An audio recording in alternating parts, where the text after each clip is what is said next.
사람이 최초의 어머니 모태에서 태어나면 그 태어나는 순간에 무엇을 알겠습니까? 아무것도 모르죠.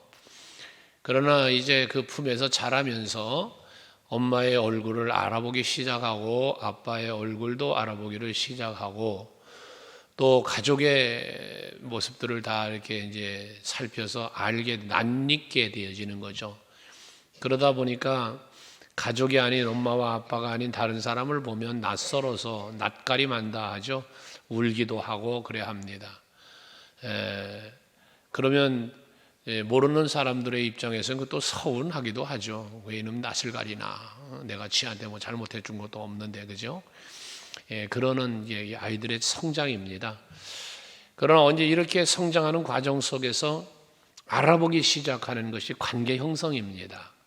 엄마를 알아보니 엄마와 자식의 관계가 형성이 되고, 아빠를 알아보니 아빠와 관계가 형성되고, 또 형제를 알아가고 친구를 알아가고 이러는 게 관계 형성이죠.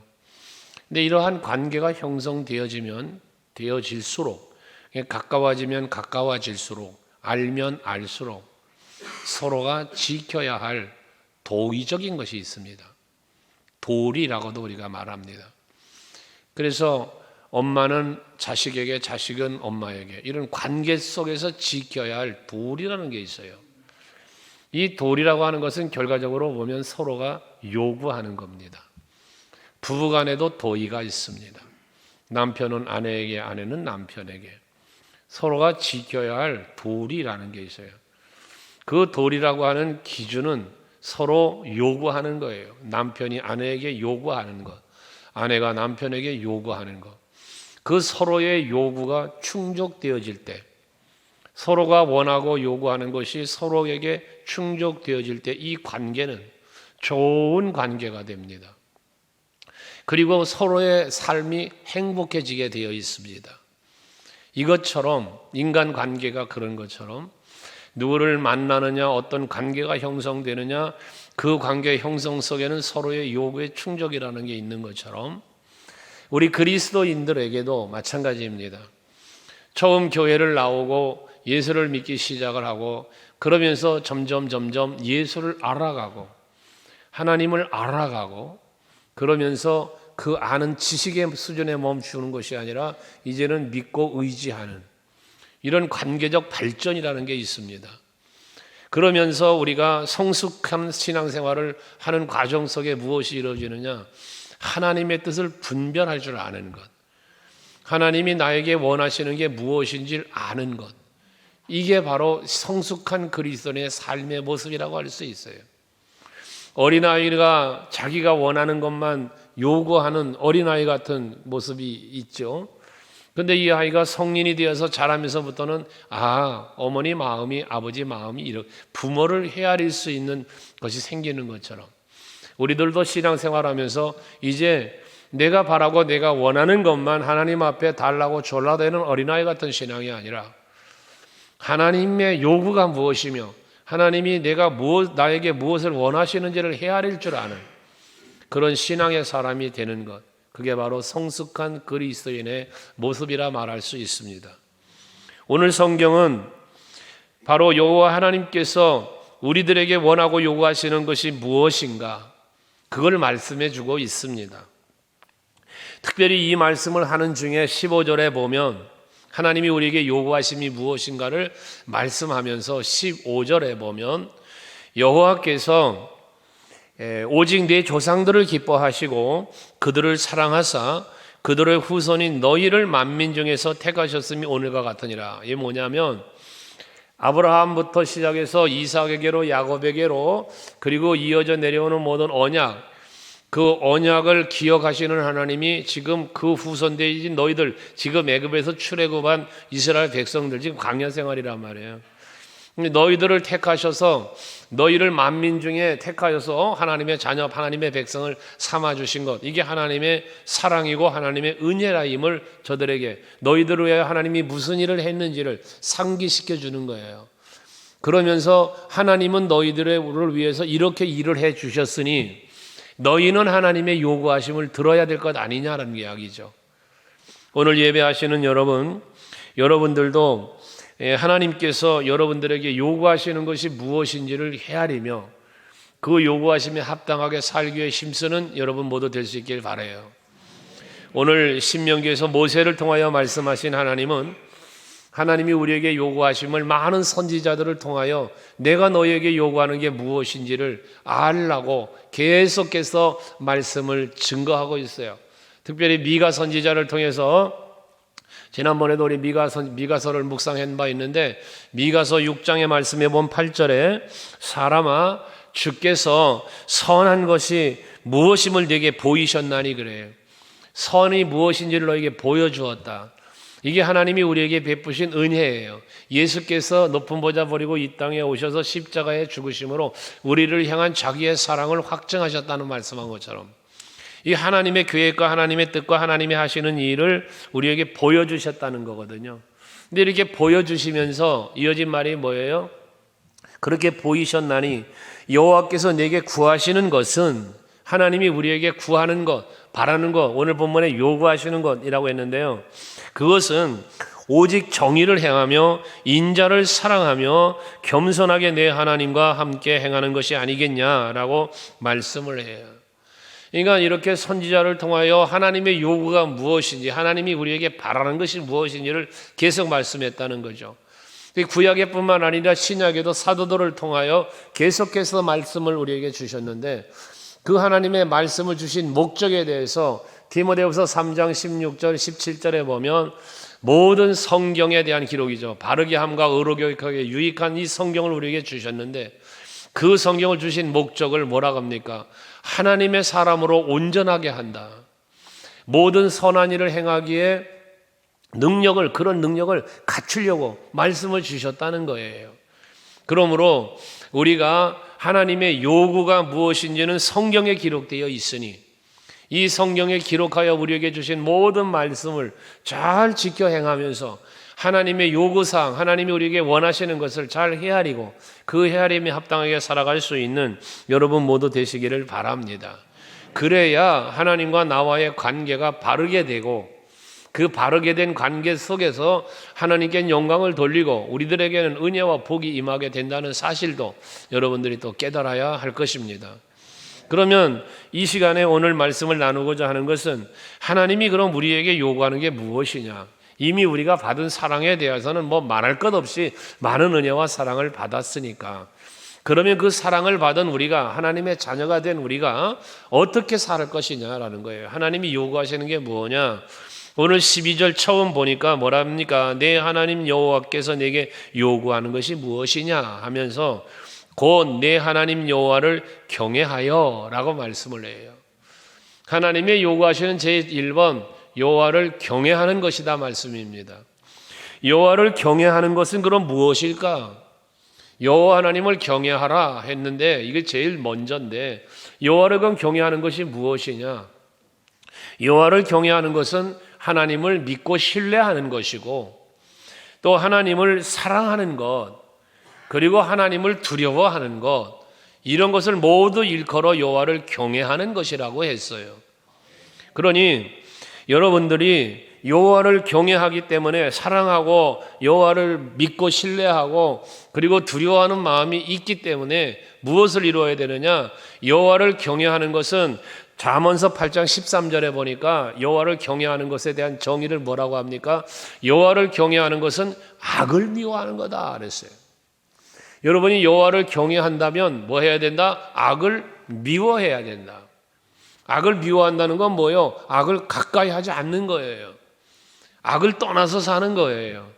이것이 여호와를 경외하는 삶의 모습이라고 성경이 말하고 있어요. 근데 그 악이 뭐냐? 나는 교만과 거만과 악한 행실과 쾌역한 입을 미워한다 그랬어요. 그러니까 여호와를 경외하는 자가 악을 미워하는데 그 악이 뭐라는 거예요? 교만, 거만, 악한 행실 그리고 악한 말을 악으로 규정하고 있다고 말이에요. 그러니까 여러분들이 여호와를 경외한다 하면 여러분들 마음속으로부터 찾아오는 모든 악한 생각을 물리치고 악한 말, 악한 행실을 따르지 않는 그런 삶을 사시는 것 이게 곧 여호와를 경외하는 것이다 말입니다. 그 여호와 하나님을 사랑하는 것이 곧 여호와를 경외하는 거라 했는데, 사도 요한은 요한일서 5장 3절에서 여호와를 사랑하는 것, 하나님을 사랑하는 것이 이것이니, 하나님을 사랑한다는 것이 뭐냐, 이거라. 그것이 뭐라? 우리가 그의 계명을 지키는 것이다. 그의 계명들은 무거운 것이 아니다. 하나님을 사랑한다면, 이건 하나님을 경외하는 걸 알았으니까, 하나님을 경외하는 사람은 하나님의 말씀, 하나님의 계명을 지키며 사는 사람이라는 거예요. 여러분, 하나님 사랑하시지요? 하나님을 경외하시지요? 그러니까 악을 버려야 하고 하나님의 말씀에 순종하며 살아가는 여러분이 되어야 합니다. 그래서 우리는 이미 다 알고 있는 말씀이지만, 창세기 22장에 보면 하나님께서 아브라함에게 이삭을 제물로 드리라고 명령을 하시잖아요. 아브라함을 시험하시며, 그때 12절에 가서 보시면 하나님께서 아브라함이 이삭을 제물로 번제단에 드리는 그 제사를 끝까지 지켜보시고, 그리고는 칼을 들어서 이 이삭을 제물로 번제로 드리려고 할 때에 아브라함을 말리시면서 그에게 손을 대지 말라 하시면서 뭐라 말합니까? 내가 이제야 네가 하나님을 경외하는 줄 아노라 그래요. 다시 말해서 자기의 독생자 아들도 하나님의 말씀에 순종하며 번제물로 드리니까 그 드리는 순종을 지켜보시고는 네가 이제 여호와를 경외하는구나, 내가 이제 알겠다라고 말씀했다는 거예요. 여러분들이 하나님을 경외한다, 하나님을 기쁘시게 해드린다 등의 고백도 하고 또 뭐 기도도 하고 하는데요, 그것의 답이 뭐냐? 여호와를 경외하는 자, 여호와를 사랑하는 자의 답은 하나님의 말씀을 지켜 행하는 것이다. 그것을 여러분들이 꼭 기억하시고 경외하는 자다운 삶을 살아가는 여러분 되시기 바랍니다. 그러면 하나님은 이렇게 여호와를 경외하기를 요구하시면서 경외하는 삶을 사는 자에게는 복을 주실 것을 또 약속을 하셔요. 그냥 경외하라는 경외를 요구한 거로 끝나는 게 아니고요, 하나님의 말씀은 항상 말씀을 주시면서 그 말씀대로 순종하며 살면 그 순종에 합당한 은혜와 복을 주실 것에 대한 약속도 하셨다는 거예요. 그래서 시편 128편 1절도 여호와를 경외함에 대하여 말하면서 여호와를 경외하며 그의 길을 걷는 자, 그의 길을 걷는 게 뭐예요? 말씀에 순종하는 길이죠. 율법 따라 계명 따라 사는 거죠. 거기엔 뭐가 있다? 복이 있도다. 여호와를 경외하는 자의 삶, 그 말씀대로 따라 사는 자의 삶의 결과물이 뭐라? 복이라는 거예요. 복. 여러분 복 받기를 원하시죠? 그러면 여호와를 경외하며 살아야 돼요. 그럼 무슨 복을 받을 것이냐? 잠언 22장 4절 말씀을 우리 또 간혹 묵상했죠? 한번 같이 읽어볼까요? 같이 시작.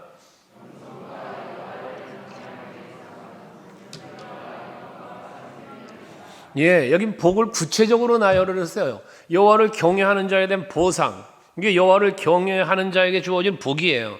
그 복을 구체적으로 나열했는데, 첫째 재물과, 여러분 재물의 복 주신대요. 그거 받으시길 바라요. 또 영광과 높여주신다는 거예요. 기뻐하며 즐거워하며 살 수 있게 해주신다는 거예요. 존귀히 여김을 받게 해주신다는 거예요. 그리고 생명을 주신다는 거예요. 여러분 여기서 말하는 생명은 물론 우리들의 육체적인 생명에 제한되는 게 아니에요. 영원한 하나님의 나라에서 누릴 수 있는 이 생명을 말하는 거예요. 그러니까 이러한 생명은 결국 뭐냐? 예수, 아까 처음에 관계를 얘기했죠. 우리가 예수님과 우리와의 관계, 여호와 하나님과 우리와의 관계는 생명의 관계라는 거예요. 생명의 관계. 그러니까 예수는 나의 길이요 진리요 생명이다 그러셨잖아요. 우리는 예수와의 생명의 관계인 거예요. 그러니까 우리가 여호와를 경외하며 예수를 따르는 삶을 살아갈 때 거기에 합당한 보상이 재물과 영광과 생명이 되어진다는 것이죠. 오늘 예배하시는 여러분 모두 여호와를 경외하는 분들이 되셔서 그의 약속된 모든 복이 여러분의 누림이 되시길 축복합니다. 그런데 여호와를 경외하는 자에게 이렇게 자기 자신에게만 복을 주는 게 아니라 하나님 말씀하시기를 후대에 이르기까지 복을 주신다는 거예요. 잠언 14장 26절 27절을 한번 보시면 후대에 이르는 복을 약속을 하고 계세요. 거기 보면 잠언 14장 26절에 여호와를 경외하는 자에게는 견고한 의뢰가 있나니 그 자녀들에게 피난처가 있으리라. 여러분이 여호와를 경외하며 살잖아요. 여러분 자녀들에게 피난처가 있다는 거예요. 이건 뭐예요? 자녀들을 보호해 주신다는 거예요. 누가? 하나님이. 아브라함이 여호와를 경외하며 아브라함이 하나님의 뜻을 따라 살 때 아브라함을 기억하여 조카 롯을 살려주시는 놀라운 은혜를 보잖아요. 그러면서 여호와를 경외하는 것은 생명의 샘이니 사망의 그물에서 벗어나게 하느니라. 사망의 그물이 뭡니까? 나를 죽이려고 해하려고 나를 죽이려고 하는 그러한 어떤 뭐라고 할까? 위협? 여기로부터 나를 뭐해? 벗어나게 한다니까. 사망의 음침한 골짜기를 다닐지라도 해를 두려워하지 아니할 것은 주께서 나와 함께 하십니다. 이런 은혜를 주신다는 거예요. 지켜주신다는 거예요. 보호해 주신다는 겁니다. 여호와를 경외하는 자에게 그렇습니다. 여러분, 노아는 여호와 하나님을 경외함으로 홍수의 심판 때에 하나님께서 그를 살리시고 그 자녀와 가족을 살리시는 은혜를 입잖아요. 창세기 6장 8절에 보면 홍수 심판을 앞두고 선포하시면서 그러나 노아는 여호와께 은혜를 입었다고 그래요. 왜 이러한 은혜를 입었는지를 9절에서 말씀하는데 거기 보면 이것은 노아의 족본이라 하면서 노아는 의인이요 당대의 완전한 자라. 그는 하나님과 동행했으며, 여기 말하는 의인, 당대 완전한 자, 하나님과 동행, 이게 여호와를 경외하는 자의 삶의 모습이에요. 그러니까 하나님이 그에게 은혜를 입혀주셔서 홍수의 심판 때에 죽임을 당하지 아니하고 방주를 만들 수 있는 기회를 주시며 구원의 놀라운 은혜를 베풀어 주시더라는 거예요. 앞에서 말했던 아브라함도 여호와를 경외하는 그 삶을 삶으로 그 아들 이삭에게 야곱에게 이어지는, 오늘날 우리에게까지 이어지는 놀라운 하나님의 은총이 후대에 이르기까지 이렇게 이루어지고 있다는 사실입니다. 여러분, 여러분의 믿음은 결코 헛되지 않습니다. 여러분들 자녀에게 믿음의 유산 물려주시고 그 믿음의 유산이 자녀들도 믿음 안에서 여호와를 경외하면서 받아야 할 약속된 모든 복을 받게 되어지는 것이에요.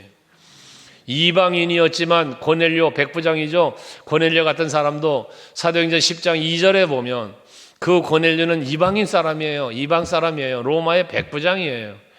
그런데 그가 온 집안이 그가 경건했대요. 그래서 온 집안과 더불어 하나님을 경외하며 라고 말합니다. 백성들을 구제하고 항상 기도했다는 거예요. 이게 여호와를 경외하는 자의 삶의 모습인데 이방인이었는데도 그랬어요. 그러니까 어떻게 돼? 베드로를 보내서 그를 여러분 하나님의 자녀로 택하시는 놀라운 축복을 주시고, 그리고 하나님의 그 경외하는 자가 받아야 할 복을 그도 누리게 해주신 큰 은혜가 있었지 않았습니까? 함으로 우리 소강교회 성도들이 오직 여호와를 경외하며 여호와 하나님을 사랑하고 그 뜻을 따라 삶으로 인하여 약속된 모든 은혜와 복을 하나님의 요구를 충족시켜 드리며 그 요구에 합당하게 사는 여러분에게 주시는 약속된 복이 여러분의 누림의 복이 되시기를 축복합니다. 그 다음에 오늘 13절에 보면 내가 오늘 네 행복을 위하여 네게 명하는 여호와의 명령과 규례를 지킬 것이 아니냐라고 말씀을 합니다. 여기 전제 조건이 무엇입니까? 내 행복을 위하여라고 말씀을 합니다. 여러분들이 행복하게, 여러분들이 복되게 살게 하시려고 하나님은 말씀, 명령, 규례를 주셨다는 거예요. 계명을 주셨다는 거예요. 그러니 여러분들이 이 명령과 규례를 잘 지켜 행하기를 하나님은 요구하고 있다는 거죠. 앞에서 하나님을 경외하는 것이 하나님을 사랑하는 거요, 사랑하면 계명을 지켜야 한다라고 말씀을 드렸던 것처럼 우리가 하나님의 명령하고 계시는 모든 여호와의 명령과 규례를 잘 지켜 행하는 것, 그것이 하나님이 여러분들에게 요구하시는 또 하나의 요구라는 것이죠. 근데 이것은 무엇 때문이라고요? 여러분의 행복을 위하여라는 거예요. 여러분, 우리의 구원은 무엇으로 이루어졌냐? 사도 바울은 갈라디아서 말하기를 우리의 구원은 우리의 행위로 이루어진 게 아니라는 거예요. 우리의 구원은 무엇으로 이루어졌어요? 우리의 구원은 예수 그리스도의 십자가의 은혜로 이루어진 거예요. 그것을 믿는 믿음으로 이루어진 거예요. 그런데 그러면 우리는 우리의 행위하고는 상관이 없이 구원이 이루어진다? 여러분, 아니에요. 우리의 구원의 시작은 하나님의 은혜로 시작되었으나 구원받은 성도는 그 은혜에 합당하게 살아야 할 의무가 있는 거예요. 아멘 되세요? 그래서 거기에 따르는 행위를 말하는 거예요.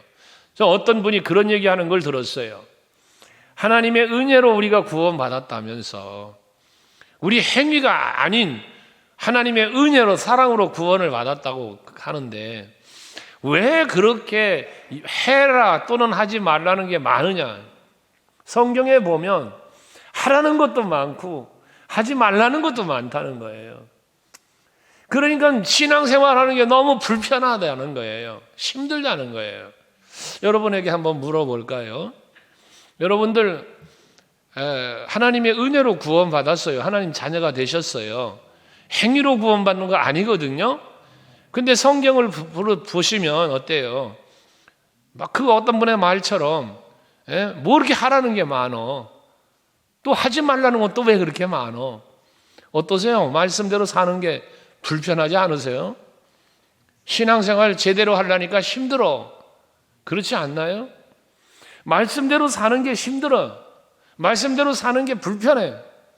이런 생각을 하고 이런 말을 할 때가 있더라는 거죠. 그런데 가만히 돌이켜 생각을 해보면 여러분, 하나님의 말씀이 나를 지켜주는 보호막이 되어주고 때로는 하나님의 말씀이 방향을 잃고 어찌해야 될지 모를 때에 마치 나침반처럼 방향을 설정해주고 때로는 모든 삶의 환경으로부터 사도 바울이 에베소 교회에 편지하면서 하나님의 전신 갑주와 성령의 검으로 표현한 것처럼 모든 악의 유혹, 세상의 유혹을 이길 수 있는 힘도 되시고 때로는 위로도 되시는 것이 하나님의 말씀임을 우리는 고백하잖아요.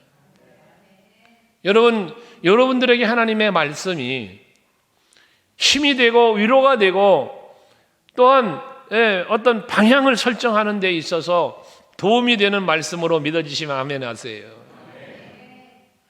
그런데도 불구하고 이 말씀대로 살고 행하는 것이 왜 이렇게 힘들어? 이유는 하나예요. 앞에 여호와를 경외함을 말했지만 세상을 바라보고 육체의 욕심에 빠져 살기 때문에 그런 거예요. 성경이 우리에게 하지 말라는 것은 육체의 욕심 따라 살지 말라는 것이고요. 하라고 하는 것은 우리의 영이 살고 하나님이 기뻐하시는 삶을 살라고 명령하시는 거거든요. 왜? 앞에 말했죠. 그것이 복이니까. 거기가 은혜가 있는 곳이니까요. 그러므로 불편해도 지켜야 돼요. 하기 싫어도 해야 돼요. 하고 싶어도 하지 말아야 될 때도 있고요. 말씀이 명하는 대로 여러분들이 살아갈 수 있기를 바랍니다. 그래서 하나님께서는 우리에게 이런 명령과 규례를 주신 것은 앞에 13절 얘기한 것처럼 우리들에게 행복을 주시기 위하였다라고 말하는 거예요. 특별히 이 말씀을 주시면서 12절에서 너희는 여호와를 경외하면서 그의 모든 도를 행하고 라고 말을 하는데 여기 그의 모든 도를 행하라는 말은 지난번 미가서를 묵상하면서 말씀 나누면서 그의 길로 행하라 라는 말씀의 제목으로 은혜 나눈 바가 있죠. 여기 그의 길이에요. 그러니까 그의 모든 도를 행하고 라고 하는 말은 하나님의 길로만 걸어가라. 하나님의 길로만 오직 여호와의 길, 하나님이 지정해 주시는 그 길로만 걸어가라는 거예요. 그러니까 내 판단, 내 생각대로 가지 말고 하나님의 뜻, 하나님의 마음, 하나님이 정하신 그 길을 걸어가라는 게 그의 모든 도를 행하고인 거예요. 그러면서 하나님의 뜻을 따라 살아갈 때에 하나님께서 우리에게 또 은혜와 주시고 복을 주실 것을 또 약속을 하시잖아요. 신명기 30장 말씀에 5장 말씀에 보면 32절 33절에 그런즉 너희 하나님 여호와께서 너희에게 명령하신 대로 너희는 삼가 행하여 좌로나 우로나 치우치지 말고 그래요. 여기 좌로나 우로나 치우친다는 건 뭘 말하는 거예요? 하나님이 정해주신 길을 걷지 않고 다른 방향으로 간다는 거예요. 그러니까 자로나 우로나 치우치지 말고 그 다음 뭐라 그래? 너희 하나님 여호와께서 너희에게 명령하신 모든 도를 행하라. 도를 행하고 규례를 지킬 것을 명령하시면서 이어진 게 축복이에요. 그리하면 너희가 살 것이요 복이 너희에게 있을 것이며 너희가 차지한 땅에서 너희 날이 길리라 했어요. 이게 축복이에요. 신명기 8장 1절도 말하죠. 너희가 모든 규례와 하나님의 법을 명령을 지켜 행하면 여기 거기도 마찬가지예요. 살고 복되고 약속한 땅을 차지할 것이다. 이게 하나님 약속입니다. 그러므로 하나님의 자녀, 하나님의 백성은 하나님께서 정해주신 길, 하나님의 명령, 하나님의 말씀, 규례 그것을 따라 행하고 좌로나 우로나 치우치지 말고 오직 길이요 진리요 생명이 되신 예수 바라보고 예수 따라가는 성도의 삶이 되어야 할 것이라는 겁니다. 이게 하나님이 요구하는 두 번째 요구십니다. 마지막 세 번째 요구는 뭐냐? 16절에 보면 그러므로 너희는 마음에 할례를 행하고 다시는 목을 걷게 하지 말라라고 말씀을 합니다. 여기 마음의 할례를 행하라 라고 말씀하고 있는데 이 마음의 할례를 행한다라고 하는 것은 결국 뭘 말하냐? 내 마음 속에 죄가 자리 잡지 못하도록 죄와 악을 내 마음에서 분리시키라는 거예요. 할례가 뭐예요? 할례의 의식은 아브라함 때부터 시작이 돼서 할례를 행하게 하셨는데요. 이스라엘 백성들 나은 지 8일 만에 할례를 행하게 했어요. 근데 이 할례는 하나님과의 언약의 징표예요. 이스라엘 백성들이 애굽에서 종노릇하고 광야 생활하면서 이 할례를 행치 않았었잖아요. 그래 가나안 땅을 점령하고 요단을 건너 여리고를 함락시키기 전에 광야에서 하나님과 언약의 백성의 징표인 할례를 행합니다. 그리고 그곳 이름을 길갈이라고 이름했다라고 여호수아에서는 기록하고 있어요. 여러분 이 길갈이라는 뜻이 뭐냐? 길갈이라는 이름을 거기다 붙였는데 그 할례를 행하고 그곳 이름을 길갈이라고 했다는 거예요. 그럼 길갈의 뜻이 뭐냐? 굴려보낸다라는 뜻이 있어요. 굴려보낸다. 그러니까 뭘 굴려보냈습니까? 하나님 앞에 언약의 백성인 것을 잊고 하나님을 따라 살지 못하고 그리고 살아왔던 모든 죄악된 그런 수치들 이걸 굴려보낸다라고 하는 의미에서 길갈이라 했던 거예요. 그러니까 여러분 마음의 할례를 행한다면 내 마음속에 자리 잡고 있던 악한 생각들 내 마음속에 있었던 욕심들 이런 것들로부터 내 마음을 지키는 거예요. 그걸 내 마음에서 뽑아내는 거예요. 버리는 거예요. 굴려보낸다는 뜻이니까 이게. 그러니까 여러분들 마음속에 있는 이것을 분리시키는 거예요. 이게 마음의 할례예요. 그리고 그렇게 하나님의 자녀로 합당하게 마음 중심에서부터 거룩한 삶을 살아갈 것을 말씀하고 있다는 것입니다. 그래서 신명기서에는 6장에서도 말씀하고 뒤에 30장 6절에 보면요. 하나님께서 명령하시기를 네 하나님 여호와께서 네 마음과 네 자손의 마음의 할례를 베푸사. 여기도 마음의 할례를 얘기하잖아요. 왜 할례를 마음의 할례를 베푸셨느냐? 너로 마음을 다하며 뜻을 다하여 네 하나님 여호와를 사랑하게 하사 너로 생명을 얻게 하실 것이며 라고 말씀을 해요. 그러니까 하나님은 여러분 마음속에 성령을 부어주시고 예수의 영이 내 안에 함께하게 하시면서 뭐에 빛 대신 예수가 내 안에 들어오니 어둠의 권세가 떠나가고 성령이 나를 내 안에 충만케 임하셔서 나를 지배하고 이끄시니 모든 악으로부터 떠나는 이게 마음의 할례라는 거죠. 여러분 오늘 예배하는 여러분들 모두 다 이 마음의 할례를 받으신 성도이기를 원합니다. 이렇게 마음의 할례를 받은 성도들은 그 마음이 다치질 않아요. 마음의 할례를 받은 성도는 하나님을 향하여 말씀을 향하여 이 교회를 향하여 그리스도의 몸된 교회를 향하여 마음이 다치질 않아요. 항상 열린 마음이에요. 그리고 완악하질 않습니다. 마음이. 이게 마음의 할례를 받은 성도의 마음이에요. 여러분 마음속에 아직도 죄악된 생각이 있고 마음이 있고 뭔가 이 안에 욕심이 있고 불평과 불만이 이 안에 있다면 여러분들의 마음은 할례받지 못한 마음인 거예요. 항상 우리는 할례받은 마음, 하나님께서 마음의 할례를 베푸셨다 그랬으니 이 마음의 할례를 베푸시기 위해 예수 십자가 지신 거고 그 사랑 깨닫게 하신 거고 성령이 우리 안에 거하시는 거예요. 그런 마음, 그러한 할례 받은 마음과 심령으로 여러분들 신앙생활 할 수 있기를 바랍니다. 그리고 목을 곧게 하지 말라라고 말씀을 또 하셨는데 이 목을 곧게 한다는 말은 뭐냐? 목을 뻣뻣하게 치켜든다 그런 뜻이에요. 목을 뻣뻣하게 치켜든다. 이건 뭐 교만을 상징하는 거예요. 언젠가 여러분에게 그런 말과 행동을 한번 같이 해보라고 시킨 적이 있을 거예요. 왜요? 여러분, 왜요라는 단어를 생각해 보세요. 왜요라고 하는 단어를 생각해 보면 이게 목이 뻣뻣한 백성의 아주 그 모습이에요. 왜요 하면서 고개 숙이면서 겸손하게 왜요 하는 거 보셨습니까? 왜요의 상징은 고개를 빳빳이 쳐들고 따지고 덤벼들고 대적하는 모습이에요. 왜요가. 요게 목이 곧은 백성이라는 거예요. 왜 모세 당신은 하며 덤벼들고 대적하고 했던 백성들, 이게 모두 목이 곧은 백성이라고 하잖아요. 교만이에요. 그러나 아멘, 이것은 어떤 그림이 그려집니까? 이거는 겸손히 고개를 숙이고 아멘이 그려지죠. 하고 아멘 하면서 고개를 치켜들고 빳빳이 세우면서 아멘 그럽니까? 그러지 않지요. 그림이 그려지잖아요. 여러분, 목이 곧지 않게 하라. 여러분, 목을 곧게 하지 말라는 것은 겸손을 말하는 거예요. 하나님의 뜻을 거역하고 하나님의 뜻 앞에 전혀 굽힐 줄 모르는 어떤 인간의 패역함, 교만, 고집 등을 말하는 거예요. 여러분, 쓸데없는 고집 부리지 마세요. 참 아무것도 알량한 그 자존심 때문에 교만하지 마세요. 그거 여러분 버릴수록 행복해지는 것들이에요.